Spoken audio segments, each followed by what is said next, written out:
Como você deve imaginar, com o passar do tempo, muitas mudanças ocorrem em nosso metabolismo. E um exemplo disso são os desgastes ósseos e físicos. Por isso, para aproveitar o melhor da vida, é importante manter uma rotina de hábitos saudáveis, como, por exemplo, praticar exercícios físicos e adotar uma alimentação balanceada. Só que, às vezes, além de ter essa rotina saudável, é necessário nutrientes suplementares que não conseguimos ingerir nas quantidades necessárias, como, por exemplo, a vitamina D, o cálcio e até mesmo as proteínas. Eles são importantíssimos, pois ajudam na manutenção da saúde dos ossos e dos músculos. Nós já contamos para vocês que a Nutrient Senior é uma linha de complementos alimentares da Nestlé, desenvolvida especialmente para a nutrição de adultos acima dos 50 anos, e que oferece uma combinação exclusiva de nutrientes que pode contribuir com a vitalidade, com a imunidade dos ossos e músculos. Tudo para você viver o hoje e o amanhã ainda melhor. Então faça parte desse movimento e escolha ser pró-idade com a Nutrient Senior da Nestlé.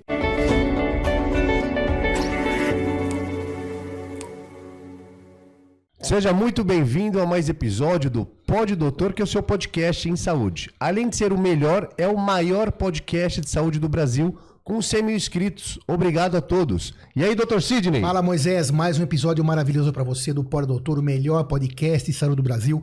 Como você já sabe, quem compartilha Pod Doutor espalha a saúde. O nosso propósito, o nosso compromisso é levar para você informação de qualidade, informação boa, informação checada. Você sabe que a internet é infelizmente recheada de fake news, de informações nem sempre reais, em todas as áreas, incluindo a área de saúde. O nosso propósito é o contrário, é levar para você informação boa em saúde. E como nós fazemos isso? Trazendo aqui os melhores profissionais em cada uma das áreas que nos propomos a discutir aqui. Hoje temos a honra de receber a doutora Valéria, diretora médica da Nestlé, intensivista, nutróloga, que aceitou o desafio em dividir conosco informações sobre envelhecimento saudável. Doutora Valéria, é uma honra tê-la aqui. Muito obrigado pela presença e obrigado por ter aceitado o desafio. Muito obrigada a vocês. Parabéns pelos 100 mil inscritos. Uma super conquista. É um prazer estar aqui. Doutora Valéria, seja bem-vinda novamente. Hoje a gente vai conversar sobre o poder da nutrição para o envelhecimento saudável. Para começar essa conversa, doutora Valéria, quais são os principais macronutrientes para uma dieta balanceada para as pessoas acima de 60, 70, 80 anos? O principal para esses indivíduos é uma alimentação saudável. Essa é a base. A gente, antes de entender o envelhecimento e falar um pouquinho de nutrição, a gente precisa entender que o envelhecimento é uma construção ao longo da vida. Eu costumo dizer isso. A gente envelhece com qualidade a partir daquilo que a gente constrói ao longo da vida. Então, eu sempre pergunto isso, a gente sempre se pergunta isso, quem você quer ser quando você envelhecer? Então, esse é um ponto crucial quando a gente fala de alimentação saudável. Ela precisa ser algo construído ao longo da vida, mas existem alguns pontos que são fundamentais depois que você passa dos 50, 60. Hoje em dia os 50 são os novos 40, os 60 são os novos 50 e a expectativa de vida do brasileiro aumenta. Então hoje a gente consegue se imaginar produtivo aos 80 anos de idade. Para isso... Isso é uma ótima notícia. Super. Eu quero trabalhar com 80 anos de idade, imagino que vocês também. Com certeza. E não será possível sem uma alimentação saudável. E o pilar da alimentação saudável para o idoso hoje se baseia em proteína, em cálcio, vitamina D, outros nutrientes com poderes antioxidantes e manter um estilo de vida saudável. A alimentação saudável ela tem que estar engajada no estilo de vida. Para pessoa de casa, quando a gente fala proteína e vitamina D, são macronutrientes e micronutrientes? É isso mesmo? Sim. Quando a gente fala o território de macronutrientes, a gente está falando de proteína, carboidrato e gordura. Proteínas seriam peixes, carnes, ovos, frango, outras proteínas de alto valor biológico que tem feijões e etc. A gente tem os carboidratos, que as pessoas às vezes demonizam porque acham que carboidrato é só açúcar, mas não é isso. O carboidrato é uma fonte de energia rápida. O cérebro usa a glicose como fonte de energia. Então, bons carboidratos, carboidratos complexos, são carboidratos que precisam sim estar na alimentação. E as gorduras também já foram demonizadas. A gente sabe que dentro do portfólio de gorduras que a gente tem, existem gorduras gorduras que são muito importantes para a saúde, gorduras monossaturadas, gorduras à base do azeite da dieta do Mediterrâneo, por exemplo, a gente sabe que são muito importantes também para a saúde do indivíduo. Se a gente pensar nas células do cérebro, elas são encapadas com gordura. É só que tipo de gordura você ingere para que essas células cerebrais, por exemplo, tenham uma boa capa de gordura. O que né, precisa, assim. então, é o equilíbrio entre esses macronutrientes. Mas voltando um pouquinho também na conversa, antes da gente prosseguir em relação especificamente à dieta, a gente estava falando aqui, a gente falou sobre o envelhecimento, sobre a idade, aí que os 50 é o novo 40, e 60 é o novo 50, e eu concordo plenamente. Mas quando a gente fala em envelhecimento, eu acho que isso é uma coisa que tem sido muito estudada atualmente, né, Valéria? Porque quando você é mais jovem, o que você come, ingere naturalmente no seu dia a dia, eu entendo, me corrija se eu estiver errado, tá? Que seja o suficiente para manter a sua nutrição em dia. Até os 35, 40 anos, imagino. Depois disso, já começamos a ter que pensar nessa poupança que você falou, para que você chegue lá nos 80, nos 90 ou até mais, né, com essa poupança bem formada, é isso? Mas em relação à idade, qual é a observação que você faria? Eu te diria o seguinte, falando um pouquinho dessa poupança, a nossa massa óssea, nós formamos até os 30 anos de idade. Até os 30. Exatamente. Então, depois até os 30 começa a decair. Depois você estabiliza, porque o teu pico de força física está entre 30 e 50 anos. Então, força física, diria eu, uma boa massa óssea, uma boa massa muscular. A partir dos 50 anos, o declínio começa. E existe uma perda de massa muscular, por exemplo, que é inexorável. O envelhecimento, ele vai acontecer. Isso não é freado. E é um privilégio. E é um privilégio. Porque a outra opção não seria não envelhecer. Exatamente. Né? Outra opção seria não estar vivo para envelhecer. Claro, isso tem que ficar bem claro. A partir dos 50 anos, dos 50 aos 65 anos, você perde mais ou menos de 8 a 15% da sua massa, da sua força física. E depois ao ano? Não, ao longo desses 15 anos. E depois disso você pode perder até 40, 45% da sua força física. Isso se você não fizer nada. Dos 65 aos 80 anos, se você não fizer nada. Então vamos lá. Dos 50 até os 65 anos, perde-se em média 15% de massa. Você pode perder, mas você perde 1% da sua massa muscular ao ano. Se você fizer coisas. Se você não fizer coisas, você está muito pior. Se não se alimentar bem, se não suplementar, se não treinar, vai perder 1% ao ano. Não, isso você perde se alimentando. Mesmo se alimentando, mesmo se exercitando? O declínio da massa muscular, ele vem com o envelhecimento. Peraí, agora foi uma surpresa para mim. Mesmo treinando e mesmo se alimentando, 1%... 1% ao ano. Acho que com a pessoa treinando e fazendo uma boa nutrição, ela consegue diminuir talvez um pouco o que aconteceria se ela não fizesse nada. Daí a gente está falando de uma outra coisa muito importante, que é a funcionalidade. A gente pode achar que perder 1% ao ano é muita coisa, mas eu vou dar um exemplo para vocês que se o doente está dentro de uma UTI, se é um paciente dentro de uma UTI, a perda de massa muscular chega a 1% ao dia. Ao dia? Ao dia. Você que é intensivista viu muito isso, né? Então, assim, hoje em dia, estar dentro de uma UTI ou se recuperar de uma doença, que também é uma realidade de pessoas idosas, é um problema. Porque a perda de massa muscular é muito acelerada. O que prova que a má nutrição e a falta de exercício que ocorre num leito de UTI é uma causa, uma tragédia, né? É essencial para a saúde. Essencial para a saúde. A síndrome pós-UTI é reconhecida hoje principalmente baseada na perda da massa muscular. E a gente volta aqui para o envelhecimento. Perder a massa muscular 1% ao ano, ao longo da sua jornada de envelhecimento, ela é o que acontece fisiologicamente.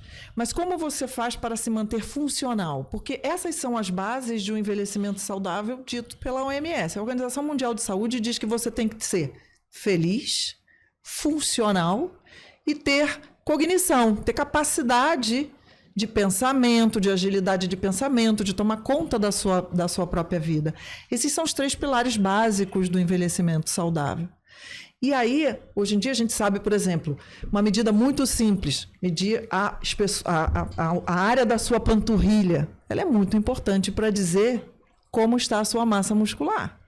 Então, hoje em dia, a gente tem medidas simples para predizer. A perda de massa muscular está diretamente relacionada a um envelhecimento não saudável. Olha que legal isso aí, então. Medir a circunferência da panturrilha, gente, então, que é aquela parte lá de baixo, a tal da batata da perna, então, abaixo do joelho, para te explicar melhor. Então, pegar uma fita métrica e verificar. Você pode ter uma medida muito simples, foi validada por uma pesquisadora, uma das pessoas que mais estuda sarcopenia e publica sobre isso no mundo é brasileira, está lá no sul do Brasil. E se a sua panturrilha folga na medida da sua mão, você já pode ter uma perda de massa muscular que pode trazer prejuízo para a sua saúde. Quer dizer, se conseguir abraçar a panturrilha, já tá errado. Se você abraça a tua panturrilha, sobra. Tá perdendo. Já tá. Tá perdendo mais do que devia. Exatamente. Entenderam isso? Então, ó, sua mão abraça a panturrilha. Se a tua panturrilha sobrar a mão sobrando... tem que não conseguir. Se não conseguir, tem que conseguir ou conseguir justinho. Se folgar, já tá ruim. Entendeu? Então, olha, e isso é muito importante, né, Moisés e Valéria? Porque isso diz respeito justamente à qualidade de vida. Porque qual o sentido de você ter hoje uma expectativa de vida muito maior do que 50 anos atrás, com vacina, antibiótico, vários tipos de tecnologias? Qual sentido faz se você não tiver autonomia para você ir e vir, não tiver cognição, né? Qual que é o sentido de você não ter uma velhice onde você não possa levantar sozinho da sua cama, tomar banho, brincar com seus netos? Então é disso que nós estamos falando. Disso que nós estamos falando. Então, e continuando, aí nós falamos dos macronutrientes, mas naquele gancho que eu estava falando, quando chega uma certa idade, o cidadão já não consegue mais mastigar também.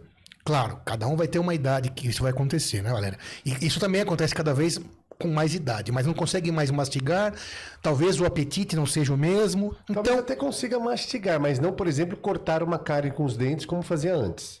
Isso, e aí a parte de proteína, por exemplo, fica mais difícil. E como lidar com isso? A gente sabe que o idoso, via de regra, a gente conversou um pouco sobre isso, né? É muito fácil fazer uma ingestão calórica maior, 2.000, 2.500 calorias seria um valor de referência de um indivíduo quando a gente é jovem. Também fica muito fácil quando a gente come alimentos ultracalóricos não saudáveis. Mas, se a gente puser em cima de uma mesa 2.500 calorias de uma nutrição balanceada, você vai conseguir perceber o quanto que isso pode ser difícil para um idoso.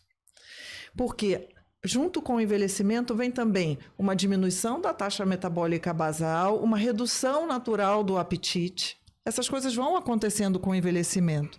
E se a pessoa ainda por cima faz escolhas não saudáveis, ela come menos e come mal. Então isso precisa ser endereçado, porque uma das bases desse envelhecimento é se manter se alimentando bem, em quantidade e qualidade. As pessoas às vezes acham que porque ele está idoso, ele não precisa comer muito. Claro que a gente tem o outro lado dessa balança, que é a obesidade, que também é uma questão. Sem dúvida. Mas isso a gente tem que trabalhar o pilar alimentação saudável, alimentação rica em macro e micronutrientes e atividade física. Exercício físico é importante. Independente da idade, logicamente. Independente da idade. Nós falamos muito já sobre isso. Cada um adequado para a sua realidade. Para a sua realidade como profissional. Exatamente. Sempre, sempre. Porque as lesões estão aí para acontecer.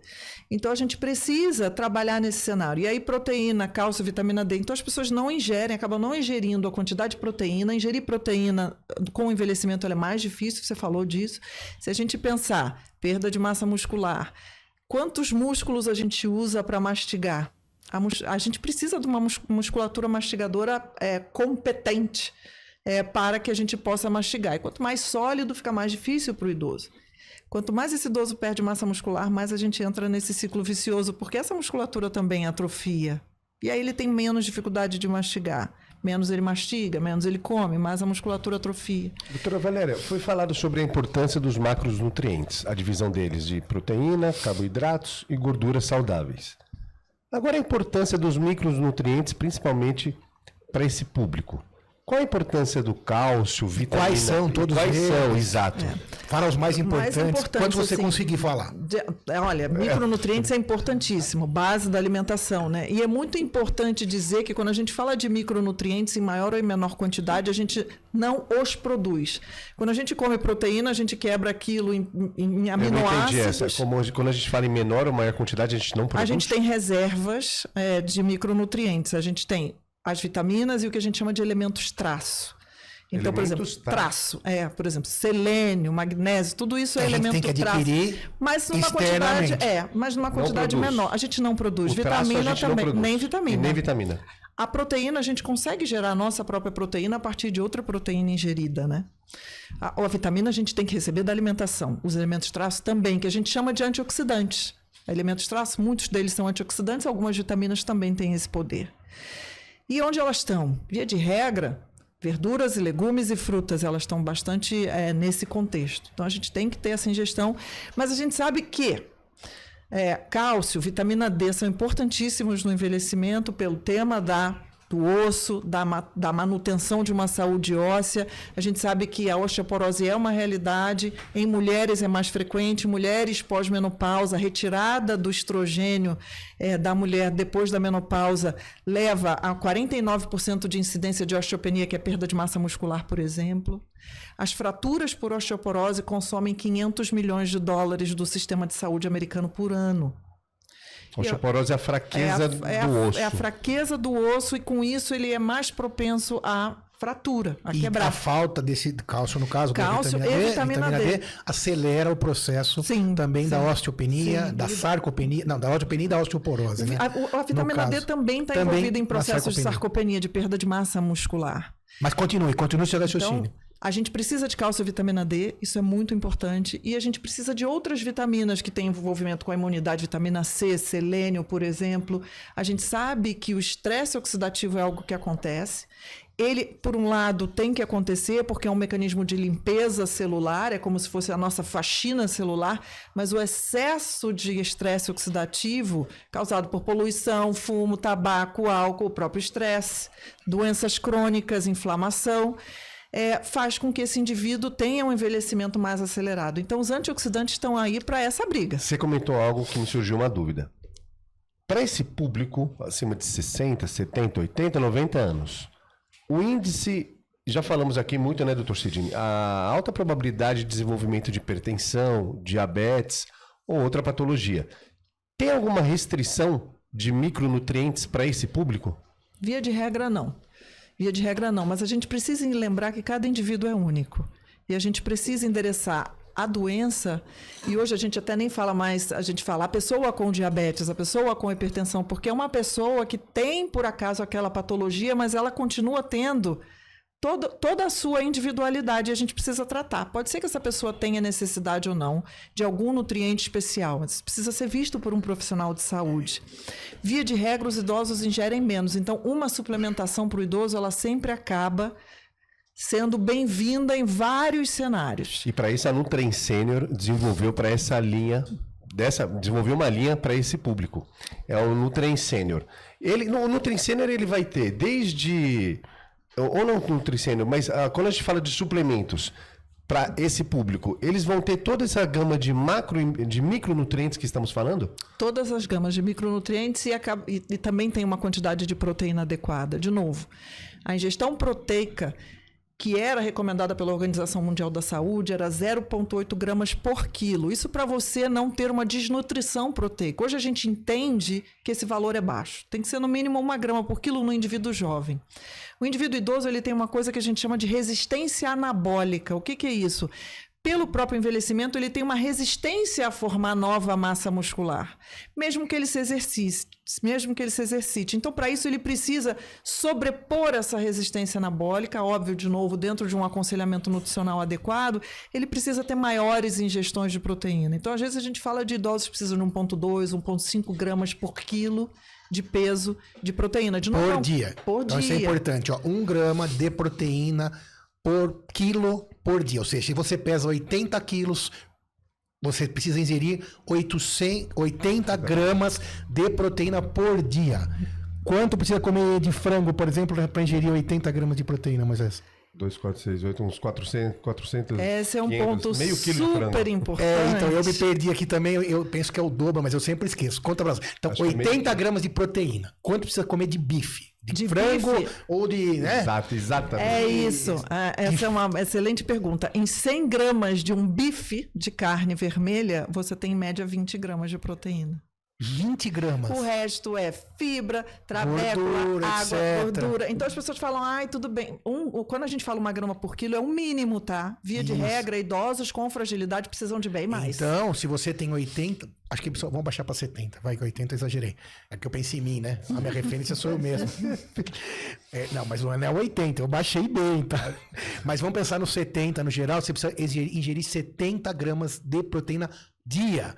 Então, no mínimo. Você já falou agora há pouco em 1,2, mas vamos falar no 1 mínimo. Então, 70 gramas de proteína por dia para ter uma vida saudável. E nós estamos falando só da proteína. Então, vezes 5, 350 gramas de bife, quase meio quilo de bife de carne vermelha por dia, todo dia. E se for frango, vale mais ou menos a mesma conta? Vale ou não? um pouquinho menos, mas vale mais ou menos a mesma Vale mais ou conta, menos. 20%. Então vejam, é fácil você manter a tua condição necessária mínima? Não é fácil, precisa se dedicar. É difícil, justamente pelo que a doutora Valéria falou também. Diminuição do apetite, mastigação. Outra coisa, outro conceito muito importante é o fracionamento da proteína, né? Ou seja, claro, você falou 350, não é 350 de uma vez. Isso, não é só no almoço, né? O fracionamento da proteína ao longo do dia te garante um maior fluxo de aminoácidos para que você possa fazer a sua proteína. Porque não é o bife que eu comi vira a minha proteína. O bife que eu comi, ele é digerido por mim, gera aminoácidos, moléculas menores, e eu vou pegar isso e vou construir a minha proteína. E esses processos é que o envelhecimento ele tem algum impacto sobre eles. E aí você tem que sobrepor, talvez com mais proteína para poder fracionada ao longo do dia, para que você possa ter o melhor aproveitamento. É isso que eu ia falar. Então você vai conseguir comer no costume do brasileiro, vamos dizer assim. Tem país que é bem diferente, que come carne de manhã no Japão, bacon, não sei onde, mas no Brasil. Então de manhã você vai comer o que de proteína? Ovos, por exemplo. Quantos gramas de proteína tem um ovo? Acho que 6. Cada ovo cozido deve ter 6 gramas. 6 gramas de proteína. Então vamos supor que você consiga comer um ovo. Aí no almoço, um bife de um tamanho médio. Copo de leite. Copo de leite, que também tem caseína, não é isso? Aí você somou, só que falta, né, Valéria? Falta. Se você fizer Aí que tá a suplementação. Se você faz uma alimentação básica de um idoso, um recordatório alimentar de um idoso que toma um café, almoça, faz um lanchinho, às vezes eles não jantam, eles fazem outro lanchinho, isso dá em média 50, 55 gramas de proteína por dia num recordatório alimentar básico de um brasileiro idoso. Então tá faltando 15 a 20 gramas por dia.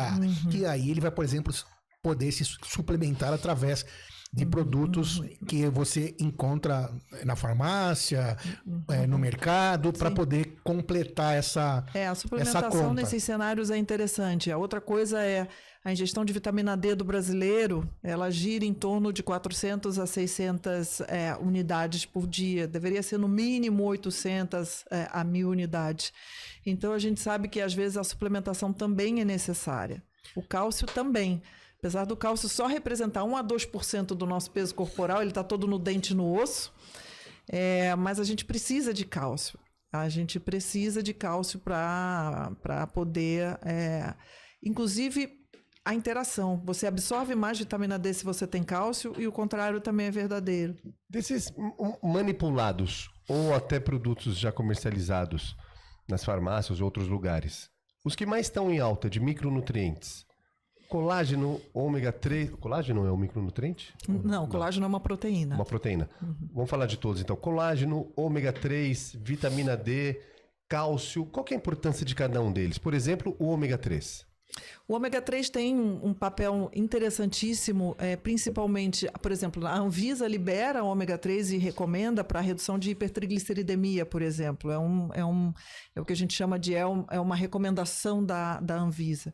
Então, o ômega 3 em estados inflamatórios crônicos, o ômega 3 em modulação da inflamação, o ômega 3 é uma gordura boa, ela é anti-inflamatória. Em qual alimento nós encontramos? No peixe? O ômega 3 a gente encontra no peixe, no salmão, na sardinha. Qual é o grande problema? É que a maioria dos salmões que a gente come são de cativeiro. E aí não tem. Isso é importantíssimo. E aí eles não se alimentam do plâncton que tem ômega 3. Que é no fundo do oceano. Exatamente. Isso é muito importante falar. Isso é muito importante falar. Muito. Existem as fontes vegetais do ômega 3, a linhaça e etc. Mas o ômega 3 de origem animal, né? E para quem não come peixe, por exemplo? Aí tem que idealmente suplementar. O vegetariano é uma preocupação é um estilo de vida que a gente tem que respeitar, Claro, abraçar claro. e suplementar. Claro. Porque E acho que eles têm noção disso também, né? exatamente, eles podem ter déficits nutricionais importantes se não aconselhados. Sim, porque tá aí para conseguir comer 70 gramas de proteína sem origem comer vegetal, de origem vegetal, é tem que difícil. comer, né? É possível, claro, afinal, né? O cavalo só se alimenta de capim, né? E tem aquela força toda. Mas a quantidade. Mais a quantidade, né? Ele come o dia inteiro, né? Quilos e quilos e quilos, e assim vai. Mas muito bem.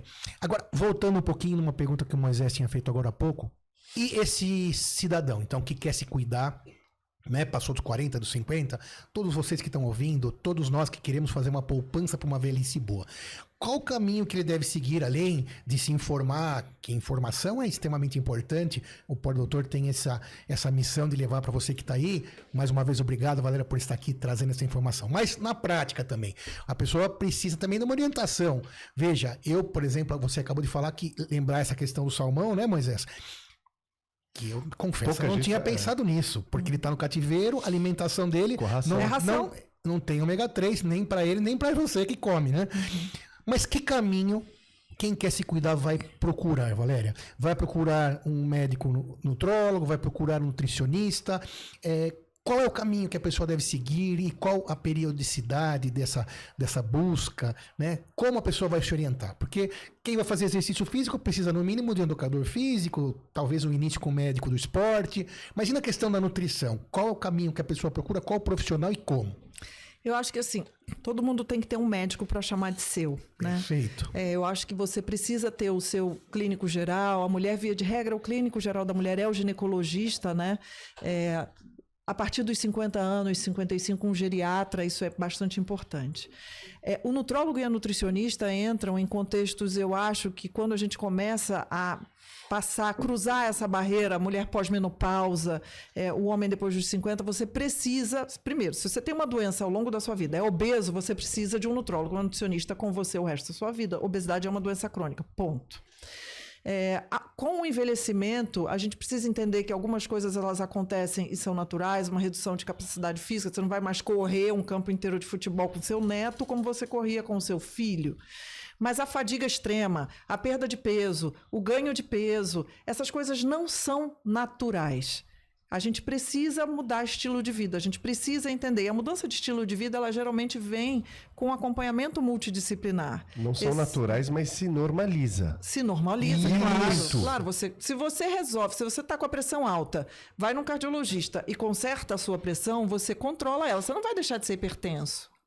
Se você tem um estilo de vida ruim e você está com uma fadiga extrema, ganhando peso demais, perdendo massa magra, ficando doente toda hora, gripado toda hora, você vai precisar ter uma mudança de estilo de vida. E aí você conserta isso, você bota de novo a coisa no trilho. E a família, isso não é uma regra, mas existem algumas famílias que normalizam isso. A pessoa está envelhecendo, não é normal, perder peso, às vezes até o próprio médico, infelizmente, ouve a queixa da mulher que entrou na menopausa. Não, eu vivo cansada, meu cabelo tá caindo, minha pele tá esquisita, eu não tenho mais desejo. Então, acabam não ouvindo a queixa. E isso eu acho que mudou muito na medicina ultimamente, né, Valéria? Mudou demais por causa dos recursos, da informação, da tecnologia. Então, hoje você consegue ter suplementos adequados, acesso melhor, os valores também mudaram. Eu me lembro quando eu era quando eu era criança, no Brasil, não eram todas as famílias que tinham acesso ao que você tem hoje. Não, tô dizendo de comida, por exemplo. Ok. Imagina se eu tivesse acesso à comida. Não, mas agora eu tô falando sério. Não tinha na geladeira de todo mundo leite, iogurte. Hoje é diferente. Então não há desculpas para a pessoa não procurar essa questão. Então, como o Moisés fala de normalizar, é isso. Às vezes as pessoas não ouvem as queixas, tá muito cansada, e aquilo vai insidiosamente piorando até que se transforma numa situação que aí sim, aí vem uma fratura óssea por uma osteoporose, uma artrose grave por uma falta de exercício ou até falta de outros micronutrientes, né? Então acho que é esse o sentido da nossa conversa. A gente lembrar que tudo isso tem saída, que não é normal estar sempre cansado, que o ideal é que você tenha a vida, independente da sua idade, com qualidade. Para isso que existem nutrólogos, existem suplementos, existem médicos, existe tecnologia para que você possa buscar isso. Sim, perfeito. Eu acho que a mensagem é essa. O envelhecimento, quando a gente começa a envelhecer, e aqui falando dessa população, a gente precisa ter uma equipe que nos acompanhe. A gente precisa ter aconselhamento, um aconselhamento para exercício físico, um aconselhamento nutricional, e entender que as limitações extremas, elas não são normais. E, eventualmente, déficits nutricionais iniciais, eles podem se manifestar de forma muito subjetiva, que as pessoas não dão essa atenção. É uma fadiga, é um cansaço, é uma falta de disposição. Tá deprimido, tá idoso, tá deprimido. Às vezes pode ser depressão, mas às vezes pode ser uma desnutrição incipiente. Olha que absurdo, né? Então, isso a gente pode corrigir, isso a gente pode suplementar. Lembrar que a gente precisa, às vezes, no idoso, fazer aquilo que o nutricionista faz muito bem, que é o recordatório alimentar. O que ele come e o quanto que ele come de cada nutriente a partir do que ele come e o que eu preciso suplementar. Porque, via de regra, 80% dos idosos não comem o que precisa de cálcio, quase 90% dos idosos não comem o que precisa de vitamina D e 60% dos idosos não comem a necessidade proteica para sobrepor a sua resistência anabólica. E eu concordo plenamente, e também a gente precisa saber que também não é uma missão fácil. Eu ia comentar isso, doutor Sidney. Porque eu fico pensando no meu pai, um abraço, pai, que já tem 83 anos, né? Isso, 83. Não, vai fazer 83, desculpa, tem 82. Então, para ele, né, que é um cidadão que a cognição tá 100%, mas não a cultura, né, mais antiga não trouxe isso para ele ou para outras pessoas dessa geração. Então, precisa focar nisso, né, Valéria? Uhum. Precisa focar para poder realmente fazer parte, como você escova os dentes várias vezes por dia, toma banho, sei lá, 2, 3 vezes por dia, vai ao banheiro, a nutrição bem estabelecida, bem organizada, tem que fazer parte da nossa rotina. Não é uma missão... E é difícil. Eu não estou dizendo que é fácil, mas a minha função aqui do Moisés e da Valéria é levar informação. Para a Valéria, que é nutróloga, já é mais... né, assim, a disciplina dela deve ser muito maior que a média. Mas, e não é fácil, né, Valéria? Acho que nem para você, né? É um desafio que acho que tem que ser repetido, reafirmado, ratificado e sempre lembrado a importância da nutrição.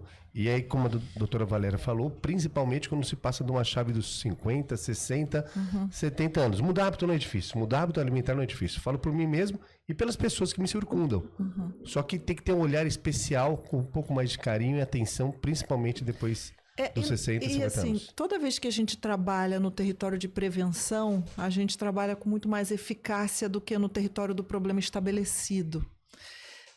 Então, assim, eu brinco que quem faz muito isso é a aviação. E hoje todos os modelos de segurança, tem hospital, eles se baseiam no modelo da aviação. O piloto não decola se ele não tiver com toda o checklist feito de prevenção dele. De maneira obsessiva, De maneira obsessiva. Então, assim, a gente tentar tratar uma desnutrição instalada num idoso, ela é muito mais difícil, complicada e custosa do que a gente trabalhar na prevenção. Olha só, quanto que ele está comendo? Será que eu já não tenho que encaixar um suplemento aqui para que ele mantenha o seu padrão alimentar de necessidade de proteína, caloria, cálcio, e eu vou prevenir? Ou eu vou pensar nisso depois que a senhora idosa quebra a perna, quebra a cadeira, tem que botar uma prótese de quadril, e aí já vem uma infecção e até um problema renal e um problema hepático, cardíaca, e tudo complica demais. Agora, uma pergunta que me surgiu aqui também, Valéria, da sua área. Tudo isso que a gente falou, você falou de ômega 3, de vitamina D, de cálcio e de outros micronutrientes. Na consulta, seja com o nutricionista, com o médico no caso, tem como medir especificamente, objetivamente, esses parâmetros? Alguns parâmetros a gente tem como medir. Por exemplo, a gente não tem como medir ômega 3, senão não existe, né? As questões relacionadas à ingestão proteica, a gente hoje sabe do que o organismo precisa de proteína, então a gente precisa saber quanto que ele está ingerindo, mas alguns micronutrientes a gente pode medir. Alguns, eles são bastante erráticos, porque a medida no sangue, ela não é fidedigna com aquele estoque corporal que esse indivíduo tem. Então, isso, de novo, precisa ser pensado por profissionais sérios. Mas a vitamina D, por exemplo, é algo que você pode medir, a vitamina B12 você pode medir, a B1 você também pode medir, mas a B1 tem a questão de não ter, o valor sérico não ser tão condizente com aquele valor que você talvez tenha no estoque corporal total. Então, sim, de fato, algumas você pode medir, algumas, quando eu falei aqui de valores de vitamina D, valores de cálcio que você pode ingerir por dia, são a necessidade basal para você não ter deficiência, mas algumas pessoas são deficientes. A gente lembra que 20% da vitamina D é ingerida pela dieta, 80% é o nosso corpo que converte a vitamina D. A gente precisa do fígado, a gente precisa do rim, a gente precisa da pele e do sol. Mas a gente precisa ingerir aquela vitamina D. Então, a gente precisa ter dosagens de vitamina D para entender, eu sou deficiente, eu não sou deficiente, eu preciso só fazer uma reposição basal, ou eu preciso ir além disso porque eu tenho uma deficiência. Mas aí você mede, identifica a deficiência, repõe e vai de novo. Reposições extremas de qualquer micronutriente ou de qualquer coisa sem uma avaliação séria pode trazer problemas. Doutora Valéria, vitamina D, qual a importância dela? B, perdão. D e a D. Não citamos, acho que a importância de cada uma, da D e da B. A vitamina D hoje, ela tem funções em várias partes do organismo. Ela tem função importantíssima no metabolismo ósseo, ela tem função importantíssima no metabolismo muscular. A gente tem hoje alguns profissionais que gostam ou gostariam de chamar a vitamina D de hormônio D, dado a quantidade de receptores de vitamina D que a gente tem no corpo inteiro. A gente tem basicamente receptor de vitamina D no corpo inteiro. Então, a vitamina D é muito importante para o metabolismo. A gente falou, não sei se você falou, vitamina C para a imunidade, também bastante importante, um importante antioxidante. Você falou outra vitamina. A vitamina B, importantíssima para a cognição, importantíssima para o funcionamento neurológico. Para o funcionamento dos nervos, para a mielinização nervosa. Então, a gente tem... cada nutriente no corpo tem o seu porquê ali. Então, a gente tem que entender isso. Então, assim, vitamina D e cálcio, os dois andam juntos. São um casal quando a gente fala de metabolismo ósseo. Tem alguns micronutrientes que não são quantificáveis, mensuráveis. Mas tem sintomas de alerta para esses micronutrientes ou outros? Existem doenças relacionadas a sintomas de deficiência vitamínica e de deficiência de micronutrientes. Mas eles são os sintomas da doença manifesta pela deficiência, eles são já muito graves. E o indivíduo, por exemplo, a deficiência de vitamina C, que a gente estudou quando estudou medicina, que é o escorbuto dos grandes viajantes que vinham da Europa para cá, não comiam frutas cítricas e tinham escorbuto, sangravam pela língua, sangravam. Quando o indivíduo tem um escorbuto, isso é gravíssimo, isso é perto da morte. Isso a gente não vê hoje em dia, porque via de regra a pessoa acaba ingerindo. A Pelo questão menos é um pouquinho, né? Para prevenir não a doença suficiente. grave. Mas algumas deficiências a gente consegue entender, e algumas deficiências para um funcionamento melhor, ou para um melhor envelhecimento, ou para um melhor funcionamento corporal. E aí a gente consegue trabalhar com isso a partir do que o indivíduo precisa de necessidade diária e daquilo que ele ingere. E a gente precisa complementar. Fósforo, zinco são micronutrientes também?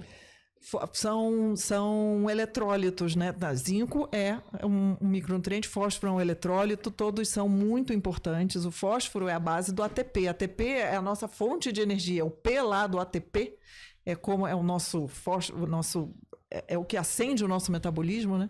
O ATP é o P de fósforo. Então, assim, fósforo é extremamente importante para funcionamento de massa muscular e etc. O ATP me veio na cabeça do Torcídio, que me veio na minha cabeça com ATP? Creatina. Ah, tá. Reposição não, né? Mas ingestão de creatina para... Quem faz exercício físico, recuperação muscular. Ou até mesmo para 60, 70 anos, que não faz atividade primeiro eu física. te perguntar uma coisa. Faz sentido essa pergunta para um nutrólogo ou não?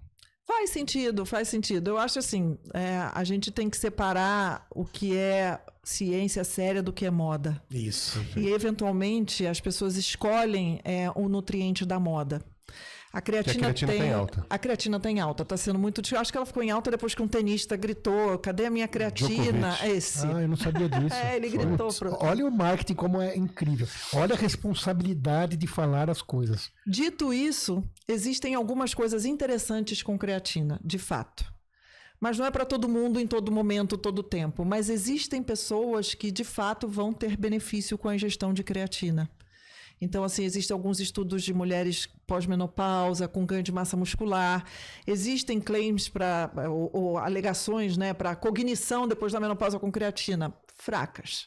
Mas a questão da massa muscular, atleta, pessoas de alta performance, ganho de massa muscular no envelhecimento, existem coisas surgindo muito interessantes. Isso que eu ia perguntar, para os 60, 70, 80, 90 anos, que não faz atividade física, a ingestão de creatina para esse cidadão? acho que não faz sentido. Sem atividade física e nada faz Já sentido. ouviram ao contrário na internet, nesses... Né? Acho sem, que não faz tem sentido. estudo E outra coisa, científico o metabolismo baseado. da creatina, ele gera creatinina no rim. A gente precisa entender se essas populações... Não existem estudos de populações 80 a mais com essas situações. Então, assim, vale sobrecarregar um rim de 80, 90 anos dando creatina? A minha opinião é que não. Mas existem, de fato, outras áreas de interesse para a creatina e de estudos surgindo interessantes. Aí, quando elas forem finalizadas, né? Aí a gente pode falar aqui Sobre e isso. levantar essa bola aí. Porque realmente eu concordo, 80, 90 aí já tá no momento que precisa fazer aquilo, tudo que é possível. 80, 90, a gente precisa suplementar, dar suplemento, garantir oferta de caloria e proteína. Isso. E fazer com que esse idoso tenha a qualidade de vida que ele tem. Creatinina seria muito terciário, né? A Muito... creatina, não se faz grandes estudos de intervenção com essa população. Essa população ela tem que se manter longe da desnutrição e da obesidade e das falências orgânicas, porque as pessoas esquecem. Eu tenho 85 anos, o meu rim, meu coração, tudo tem Também 85 tem 85. anos. Tudo que a gente ingere é metabolizado. Quantas vezes o meu coração bateu em 85 anos de vida? É músculo. Então, assim, a gente tem que trabalhar na preservação dessas funções e não sobrecarregar com algo que aquele organismo não está precisando.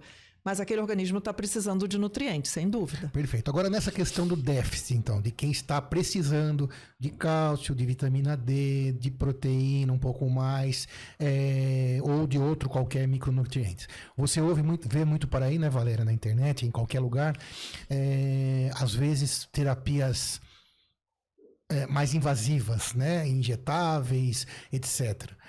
A gente está falando aqui desde o começo sobre comida saudável, sobre suplemento saudável, né? Como que você falaria sobre isso? Então, quem está com deficiência, né? Além de precisar comer um pouco melhor, mas o que ele encontra disponível no supermercado ou das grandes marcas que trabalham com suplementos ou na farmácia seria o suficiente até qual ponto? Ou a que ponto faria sentido uma suplementação mais agressiva? Ou isso nunca faz sentido? O que você acha? Esse território é um território nebuloso. Nebuloso, né? Se a gente pensar de nutrição venosa, a gente tem a nutrição parenteral total, que é para o indivíduo que está dentro do hospital, o intestino Você, não como funciona. intensivista, viu muitas pessoas sendo salvas por isso. Salvas por isso. Pessoas Super que nascem importante. sem intestino, elas podem ser nutridas pela veia. Mas se você tem um intestino, se o intestino funciona, a sua base alimentar, ela tem que ser via oral. Esse é o normal. Então, tudo que você conseguir, que se você consegue, se tem intestino, pela boca vai ser o suficiente. E hoje em dia a gente tem uma quantidade de oferta alimentar, com alimentação, com suplementos orais, que são capazes de te manter saudável.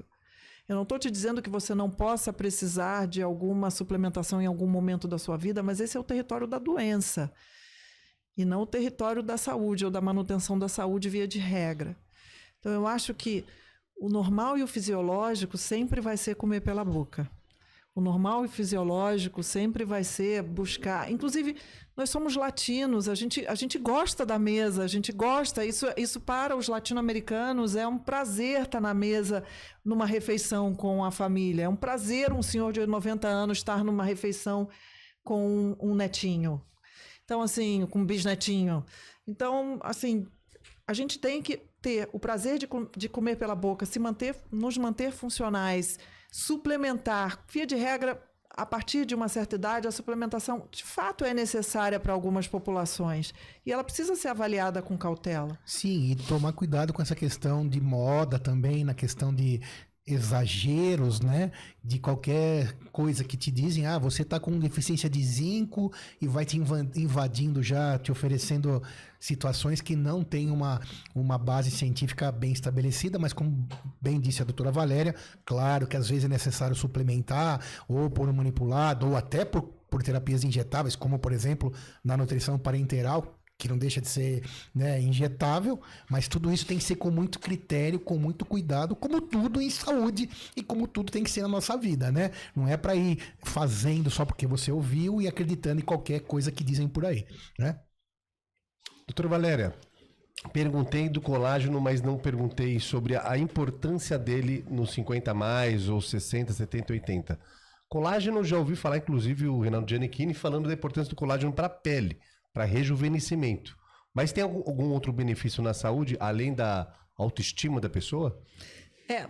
A gente precisa de colágeno nas articulações, né? Então, isso aqui no território... Não vou trabalhar um pouco no território da beleza, porque Sim, acho que esse não é nosso perfeito. foco aqui. Exato. Mas o colágeno para as articulações. Então, a gente, de fato, existem alguns estudos com as condromalácias, etc., mostrando os benefícios de uma suplementação de colágeno, tipo 2 para essas populações.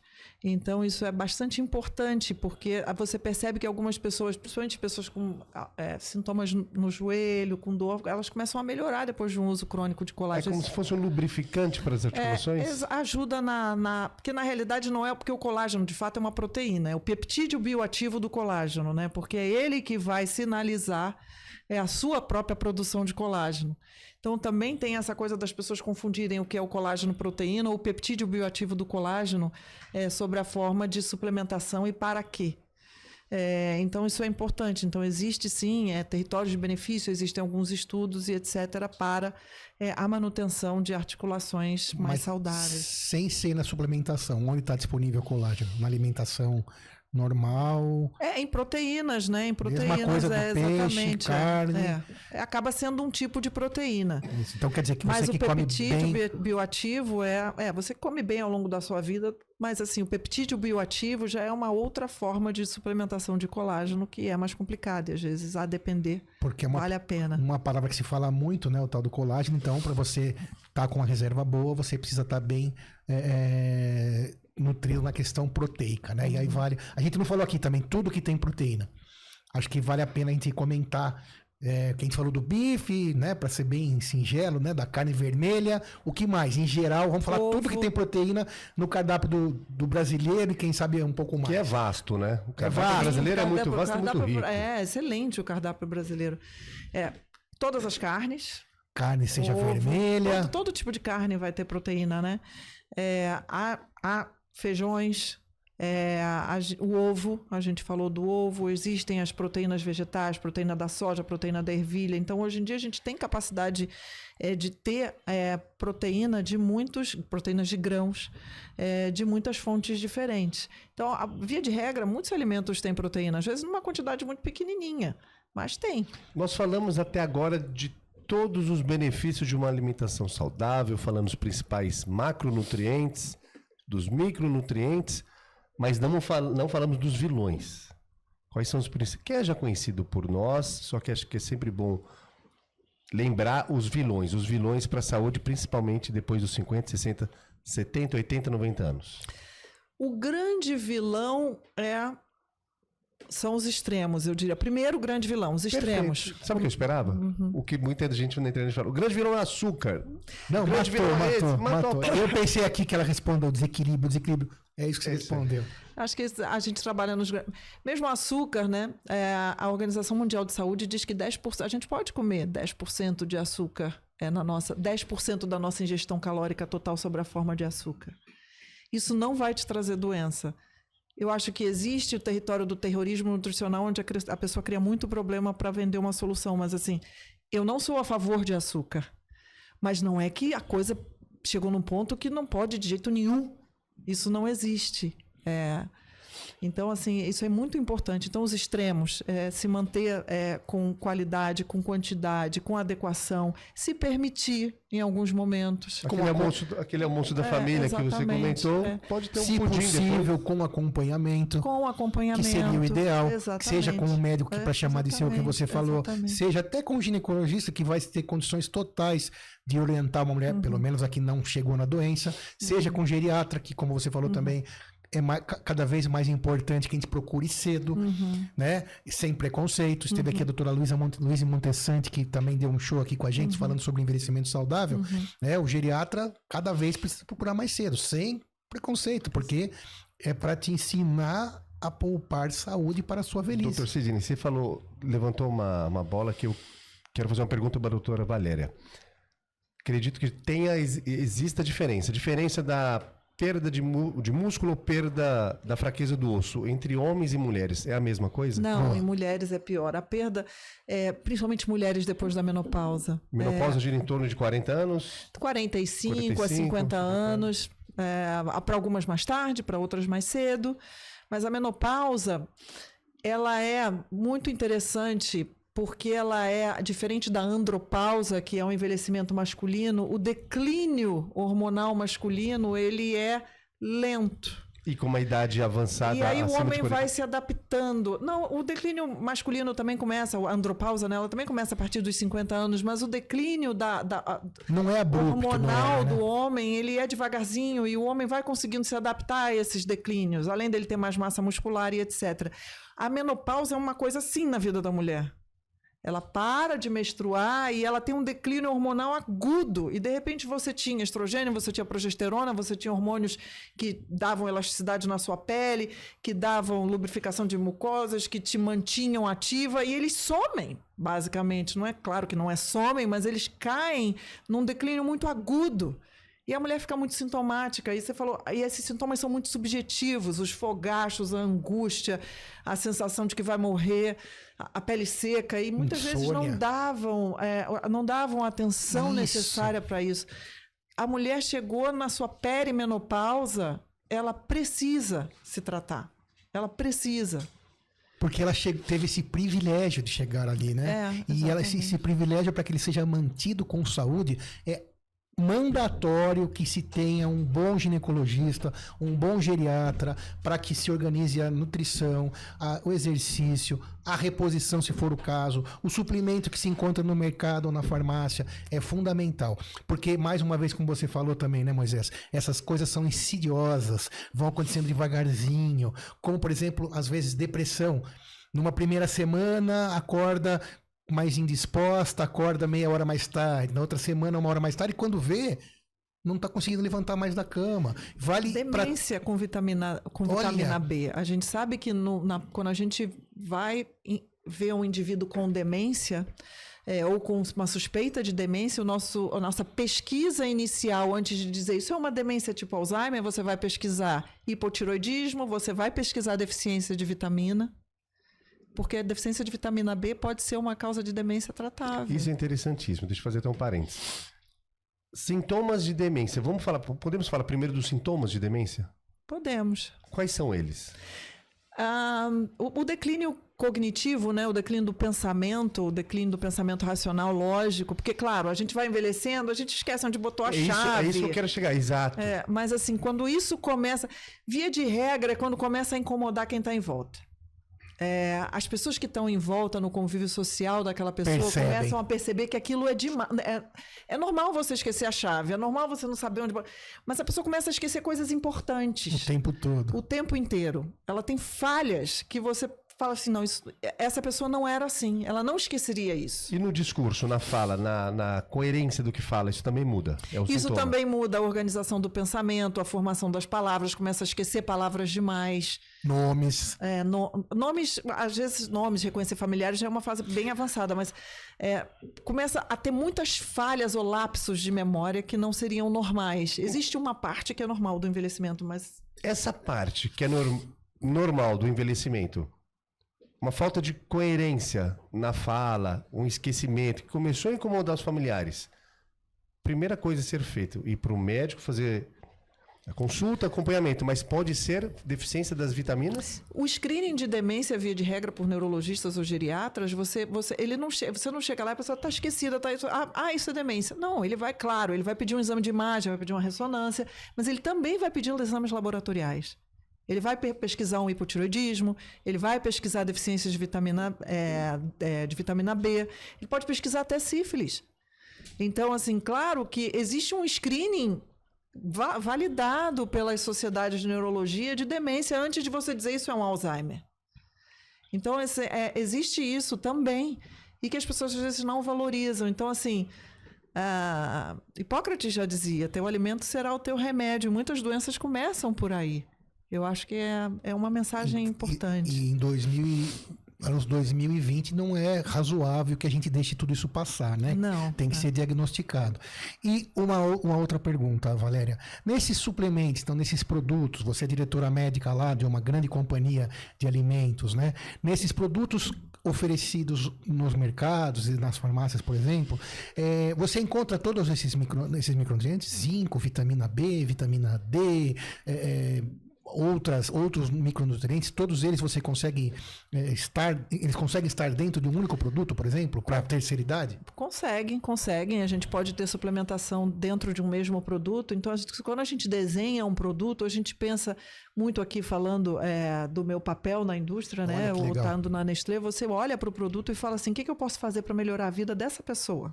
Antes do produto existir, então, uma médica nutróloga, que é a doutora Valéria, participou de time ou etc. Quais são as necessidades? Eu quero ajudar, e essa é uma campanha, assim, a gente quer ser pró-idade, o que eu posso te ajudar? Ou o que você quer ser quando envelhecer? Então, como eu posso te ajudar a envelhecer adequadamente? Quais são as deficiências que essa população tem? A gente ajudou ou patrocinou um estudo com o laboratório da USP de deficiências nutricionais em idosos brasileiros. Foi publicado para entender assim, o que essas pessoas não comem? O que precisa estar dentro daquele produto? Estar ali? Legal. Então, essas coisas são muito importantes antes de pensar em fazer qualquer coisa de qualquer jeito. Não é assim. Foi pensado e elaborado para você de 50 a mais, pró-idade, a Nutrem Sênior. Doutora, eu queria voltar nessa parte da demência, dos sintomas e dos cuidados. Não ir para os extremos, exato. Nem normalizar, falar, não, está envelhecendo, é normal acontecer isso. Mas também não deixar passar esses pequenos sintomas.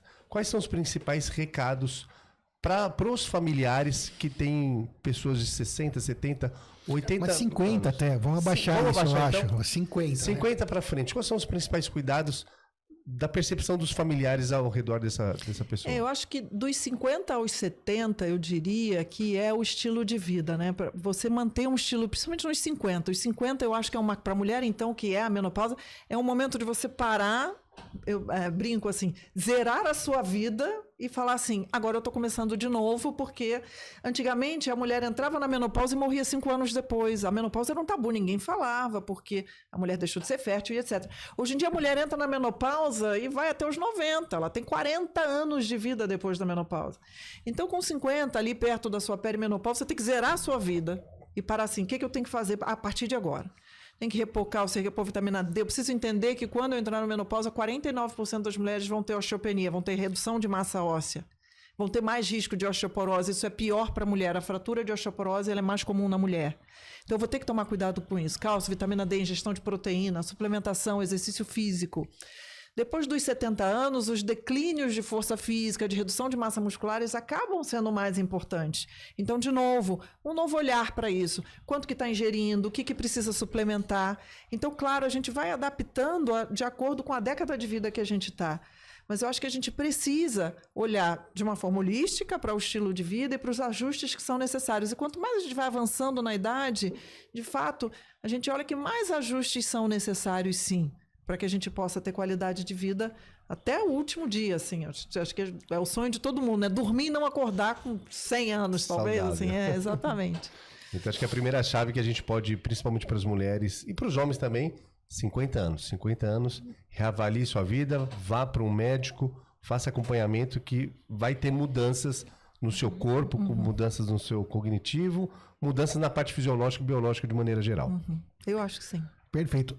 E aí, aprendeu bastante, Moisés? Muito obrigado, doutora. Aprendeu muito. Doutora Valéria, uma mensagem final que você deixaria depois de toda essa divisão de conhecimentos, você deixaria para o nosso ouvinte? Eu acho assim, envelhecer, como tudo na nossa vida é uma construção, né? Eu acho que o envelhecimento saudável, ele é uma construção. Nunca é tarde para começar a construção. Esse é um ponto. Quando a gente fala, massa óssea até os 30 anos, então se eu não comi bem até os 30 anos, eu tô ferrado, não vou. Não, reconstrua. Pare e pense. Tudo bem, eu estou até aqui e eu preciso consertar. O que eu vou consertar para os meus próximos 10, 20, 30 anos? Então, assim, o envelhecimento é uma construção de estilo de vida que envolve vários pilares. E a alimentação está no centro desse pilar. A massa muscular que você vai ter no seu envelhecimento vai te dizer que tipo de idoso você vai ser. Essa é uma mensagem, eu acho, muito forte. Sensacional. Doutora Valéria, sorte de todos os pacientes que a tem como médica. Obrigado, Moisés, obrigado. Você que está aí, muito obrigado. Compartilhe, Pode Doutor, espalhe saúde. Obrigado, pessoal do estúdio. Até o próximo episódio. Pode Doutor, valeu, muito obrigado.